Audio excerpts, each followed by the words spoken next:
బాలయ్య గారు కోరుకున్నారో వారి అబ్బాయి సారథ్యంలో కోనసీమలో రైలు వెళ్లేలాగా చక్కటి కొబ్బరి పొలాల మధ్య గొప్ప రైల్వే టూరిజం వచ్చేలాగా ఒక రాజస్థాన్ లో ఉండే ఒక ప్యాలెస్ ఆన్ వీల్స్ లాగా ఒక అద్భుతమైన ఒక వీణులు విందు చేసే సుందర దృశ్యాలతోటి మధ్యలో కొబ్బరి వనాల మధ్యలో నుంచి రైల్వే వెళ్లేలాగా బాధ్యత మేము తీసుకుంటామని తెలియజేసుకుంటూ అమలాపురం పార్లమెంట్ అభ్యర్థిగా తెలుగుదేశం సైకిల్ పార్టీ గుర్తు మనకి సైకిల్ గుర్తు మీద పోటీ చేస్తున్నారు.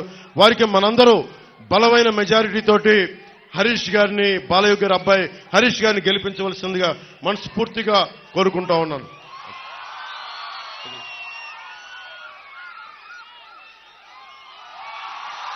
మనస్ఫూర్తిగా కోరుకుంటున్నాం.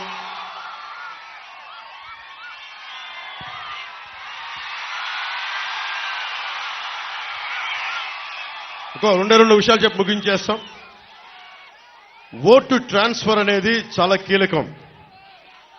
మేము సైజు తగ్గించుకున్నాం. నిన్న ఒక CNN ఇంటర్వ్యూలో కూడా చెప్పాను. ఇంత బలం ఉండి ఎందుకు సైజు తగ్గించుకున్నాం అంటే మీరు గెలవాలి, నేను సైజు తగ్గించుకున్నాను. మీరు గెలవాలంటే ఓటు చీలకూడదు. ఎందుకంటే చంద్రబాబు గారికి కూడా 4 దశాబ్దాల సుదీర్ఘ అనుభవం ఉండి పాప ఆయన కూడా సతమతం అవుతా ఉన్నారు సైజు తగ్గించుకొని. మేమందరం కూడా తగ్గింది మీకోసం, మిమ్మల్ని గెలిపించడానికి. ఎక్కడ నెగ్గాలో కాదు, ఎక్కడ తగ్గాలో తెలియాలి. ఈ సూక్తిని మేమందరం పాటించాం. ఇది మీ గెలుపు కోసం. అలాగే ఓట్ ట్రాన్స్ఫర్ ముఖ్యంగా జనసేన మద్దతుదారులకి, జనసేన నాయకులకి అందరికీ దయచేసి విన్నవించుకుంటా ఉన్నాం. మనం పోటీ చేయని చోట ఆ ఓట్ అంతా తెలుగుదేశం పార్టీకి, భారతీయ జనతా పార్టీ మన ఎన్డీఏ కూటమికి వెళ్ళాలి. అది మీరు ఆలోచించుకొని వేయండి. ఎందుకంటే ఇది మీ భవిష్యత్తు, నా ఒక్కడి భవిష్యత్తే కాదు, మీ అందరి భవిష్యత్తు కోసం చేస్తా ఉన్నాం. కోపాలకి తాపాలకి పోకుండా, చిన్నపాటి ఆగ్రహాలకి లోనవ్వకుండా ఆలోచించి ఓటేసి దూర ప్రయోజనాల్ని దృష్టిలో పెట్టుకొని ఓటేయండి. అందుకని దయచేసి జనసేన లేని చోట ఆ ఓట్ అంతా కంపల్సరీగా తెలుగుదేశం పార్టీకి, భారతీయ జనతా పార్టీకి ట్రాన్స్ఫర్ అవ్వాలి. అయితేనే ఈ కూటమి తాలూకు లక్ష్యం నెరవేరుతుంది. ఎందుకంటే తెలుగుదేశం పార్టీకి ఉన్న అనుభవం ఏంటంటే 4 దశాబ్దాల అధికారంలో ఉన్నారు కాబట్టి వారి ఓటు చంద్రబాబు గారు చెప్తే మనకి ట్రాన్స్ఫర్ అవుతా ఉంది.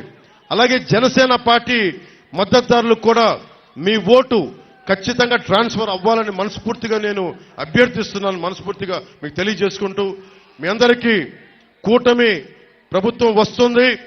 తెలుగుదేశం, జనసేన, భారతీయ జనతా పార్టీ ఎన్డీఏ ప్రభుత్వాన్ని స్థాపిస్తున్నాం. జగన్ ని ఇక్కడి నుంచి తన్ని తగలేస్తున్నాం. ప్రతి ఒక్కరికి ఇంకొక మారు ధన్యవాదాలు తెలియజేసుకుంటూ మీ విలువైన మీకు సమయాన్ని మీకు ఇచ్చిన ప్రతి ఆడపడుచులకి, అక్క చెల్లెళ్ళకి, తెలుగుదేశం నాయకులకి, మద్దతుదారులకి, జనసేన మద్దతుదారులకి, నాయకులకి, జన సైనికులకి, వీర మహిళలకి, అలాగే ఇక్కడ ఉన్న వాలంటీర్స్ అందరికీ పాపం నలిగిపోతూ మీరందరూ చేశారు. మనస్ఫూర్తిగా మీ అందరికీ ధన్యవాదాలు తెలుపుకుంటూ, అలాగే మనకి వైసీపీ వాలంటీర్స్ కూడా నేను మీకు చెప్పాను, మీరు కొద్దిమందే తప్పులు చేశారు. ఒక ఫ్రూట్ బాస్కెట్లో చెడిపోయిన 2 పండ్లు ఉంటే చాలు